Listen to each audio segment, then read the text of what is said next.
Good day, everyone. Have you been? And hope you're great.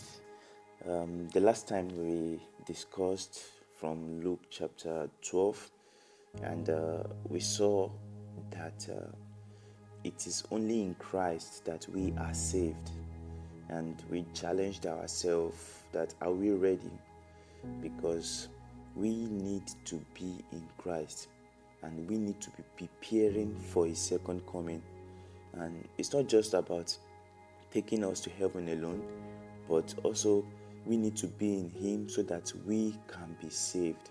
Because the devil, as we saw in 1 Peter 5:8, that is roaring like a lion looking for someone to devour. So we need to be alert and ready.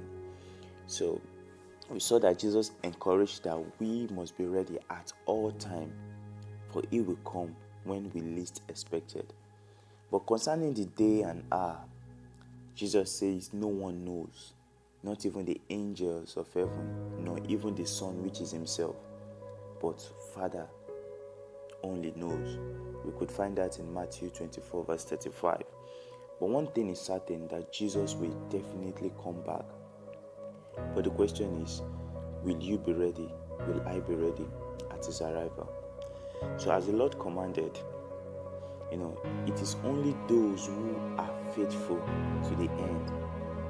Those are the ones that will be rewarded. Those who put on their salvation like a cloth and keep their faith burning, they are the one that will be rewarded. Those who are consistent in their pursuit towards God. Those who have persistently waited on Him, regardless the challenges and everything. So continue on today's discussion in Luke chapter 12 from verse 41. Peter broke the teaching and asked Jesus a question. Lord, is that illustration just for us or for everyone? The Lord replied in verse 42 saying, a faithful, sensible servant is one to whom the master can give the responsibility of managing his other household servants and feeding them.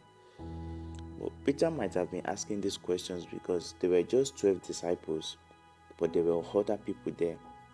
And the 12 disciples actually looked to Jesus as a master and a teacher, which they are serving. And the rest people there were just people randomly that love to hear the words of Jesus from afar, or that want to be healed just like that. Of which, some of the people that even listen to the words of Jesus Christ haven't given their lives to Christ, and majority just love Him from far and they are never saved. So this could have been the reason why Peter was asking the question. But Jesus answered the question generally, telling him those words are for all who will listen and do just as they have been taught. Now, salvation is for all, and it's for those who hear the gospel and believe and live in the words of Jesus Christ. And once again, there is a picture of a reward for any faithful servant who serves. Much more will be given him. So it is for as many of us who are faithful.